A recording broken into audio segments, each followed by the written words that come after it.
I'm about to go in and see Dr. Alice Edwards, have a chat with her about the inhumane IPP sentence. Hello, Shirley. So nice to meet you. Lovely. Yeah, it's great to meet you too. Yeah, you too. Thank you for approaching the office. Yeah. Well, let's go inside and you can share some more. I'm really sorry you're going through all of this. It's very courageous of you to be taking the role of advocating for all the families. Happy to see what I can do. But what I'd like to ask you is, if the UK government chose to ignore what you want to do to help, where do we go from here? I will do as much as I can. I've intervened with the government. I do so orally as well, meeting them. I've offered to speak to the Minister of Justice and support their process, also to provide advice on how they could go forward, and I'd love your inputs into that, so that it is most helpful to the largest number of people. I'm confident they're going to respond. I've spoken to them. They're preparing their response.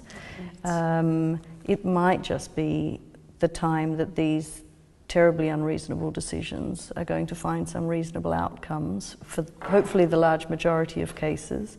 You know, I work on issues of torture and psychological torture, physical torture, inhuman treatment, and this always has repercussions for the families and for the community as a whole. The system itself is so detrimental to anyone's mental health.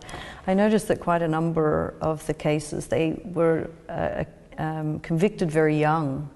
And now, of course, they are in mid-30s and they might have been 18 at the start. As young as 14 years of age. They need to be resentenced and not just leave them out to nothing. There needs to be some sort of plan on the outside.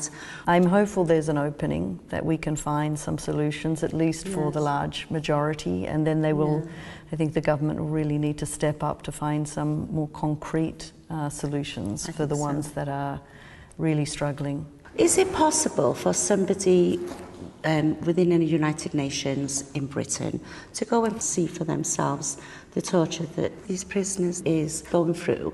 I mean, I am available to go and visit on my next visit to the UK. What's so surprising about this is that it's a scheme that's kind of running in a system that has in the perception of society and globally, a functioning judicial system, and yet there are so many miscarriages of justice.